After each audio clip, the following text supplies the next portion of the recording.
வாங்க இன்னைக்கு நாம ஒரு துறைமுகத்தை பத்தி தான் பார்க்க போறோம். ஆனா இது வெறும் கல்லும் மண்ணும் வச்சு கட்டின ஒரு துறைமுகம் இல்ல.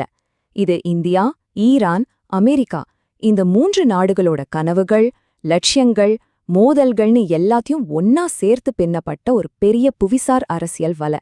வாங்க, இந்தியா ஆப்கானிஸ்தான் மாதிரியான மத்திய ஆசிய நாடுகளுக்கு தரை வழியா வர்த்தகம் பண்ணணும்னா பாகிஸ்தானை தாண்டி தான் போகணும்.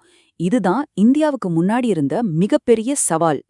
பாகிஸ்தானோட நமக்கு இருக்கிற உறவு சரியில்லாததால அந்த வழி நமக்கு எப்பவுமே ஒரு இரும்பு திற மாதிரி மூடப்பட்டே இருந்துச்சு.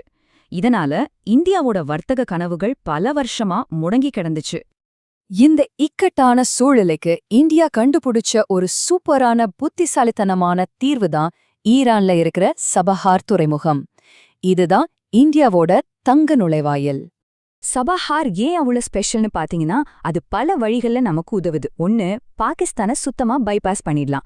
2வது, கடல் வழியா நேரா ஈரான்குள்ள போயிட்டு அங்கிருந்து இந்தியா கட்டுன ஒரு நெடுஞ்சாலை மூலமா ஆப்கானிஸ்தானுக்கு போயிடலாம். அது மட்டுமில்ல, அங்கிருந்து மத்திய ஆசியா, ரஷ்யா, ஏன் யூரோப் வரைக்குமே ஒரு புது வர்த்தக பாதையை இது திறக்குது.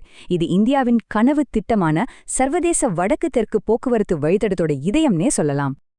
இந்த திட்டத்தோட முக்கியத்துவத்தை நம்ம பிரதமர் மோடியே இது ஒரு தங்க நுழைவாயில்னு சொன்னதா ஈரான் வெளியுறவு அமைச்சர் ஒருமுறை குறிப்பிட்டிருந்தார். இதுவே இந்த திட்டம் எவ்ளோ பெரிய லட்சியத்தோட ஆரம்பிக்கப்பட்டதுன்னு காட்டுது. ஆனா இந்த ஆட்டத்துல இந்தியா மட்டும் தனியா இல்ல. இந்த புவிசார் அரசியல் சதுரங்கத்துல இன்னொரு பக்கம் அதோட மிகப்பெரிய போட்டியாளரான சீனாவும் இருக்கு. சபஹார்ல இருந்து வெறும் 72 கிலோமீட்டர் தூரத்துல பாகிஸ்தான்ல இருக்கிற குவாதர் துறைமுகத்தை சீனா பெரிய அளவுல உருவாக்கிட்டு வருது. அதனால சபஹார் துறைமுகம்ங்கிறது குவாதர் துறைமுகத்துக்கு இந்தியா கொடுக்கற நேரடி பதிலடி. எல்லாம் நல்லபடியா போயிட்டு இருந்தப்போதான் கதையில ஒரு பெரிய ட்விஸ்ட். அமெரிக்கா ஈரான் மேல கடுமையான பொருளாதார தடைகளை விதிச்சாங்க. இது இந்தியாவை ஒரு தர்ம சங்கடமான நிலைமைக்கு தள்ளுச்சு. இந்த நம்பரை பாருங்க, $86 பில்லியன். இது இந்தியாவுக்கும் அமெரிக்காவுக்கும் மத்திய நடக்கிற வருடாந்திர வர்த்தகம். இது சும்மா ஒரு நம்பர் இல்ல, பல லட்சம் வேலை வாய்ப்புகள், தொழில்நுட்ப வளர்ச்சி எல்லாத்தையும் சார்ந்திருக்கிற ஒரு பெரிய உறவு. இப்போ சபஹார்ல இந்தியாவோட மொத்த முதலீட்ட பாருங்க, வெறும் $120 மில்லியன். எங்க $86 பில்லியன், எங்க $120 மில்லியன். இந்த 2 நம்பருமே போதும் இந்தியாவுக்கு எவ்வளவு பெரிய நெருக்கடின்னு புரிஞ்சுக்க. ஒரு பக்கம் மிகப்பெரிய வர்த்தக உறவு, இன்னொரு பக்கம் முக்கியமான ஒரு கனவு திட்டம். இந்த அழுத்தத்தினால அடுத்தடுத்த சம்பவங்கள் ரொம்ப வேகமா நடந்துச்சு. செப்டம்பர்ல இந்திய இயக்குநர்கள் அந்த நிறுவனத்திலிருந்து விலகுனாங்க. அக்டோபர்ல அமெரிக்கா ஒரு தற்காலிக விலக்கு கொடுத்துச்சு. ஆனா பிப்ரவரியில இந்தியா தன்னோட பட்ஜெட்ல சபாஹாருக்கு புதுசா எந்த நிதியும் ஒதுக்கல. இப்போ அந்த தற்காலிக விலக்கும் ஏப்ரல் 26ஆம் தேதியோட முடிய போகுது. கடிகாரம் வேகமா ஓடிட்டு இருக்கு. இந்தியா சபாஹாருக்கு நிதி ஒதுக்காதத 2 விதமா பார்க்கலாம். ஈரான் இத ஒரு மாதிரி பாக்குது, ஆனா இந்தியா அதுக்கு வேறொரு காரணத்தை சொல்லுது. வாங்க 2 பக்கத்து நியாயத்தையும் கேட்போம். ஈரானோட வெளியுறவு அமைச்சர் இந்தியாவோட இந்த முடிவை 2 நாடுகளுக்குமே இது ஒரு பெரிய ஏமாற்றம்னு வெளிப்படையாவே சொன்னாரு.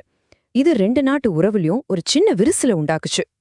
ஆனா இந்தியா இத ஒரு தோல்வியா பார்க்கல. அவங்க என்ன சொல்றாங்கன்னா, நாங்க பின் வாங்கல, இது ஒரு தந்திரோபாய ரீதியான தற்காலிக பின்வாங்கல்னு சொல்றாங்க. அதாவது புயல் வரும்போது கப்பலை பத்திரமா துறைமுகத்துல நிறுத்துற மாதிரி ஒரு நடவடிக்கை தான் இது. இந்தியா சொல்றதுலயும் ஒரு முக்கியமான விஷயம் இருக்கு.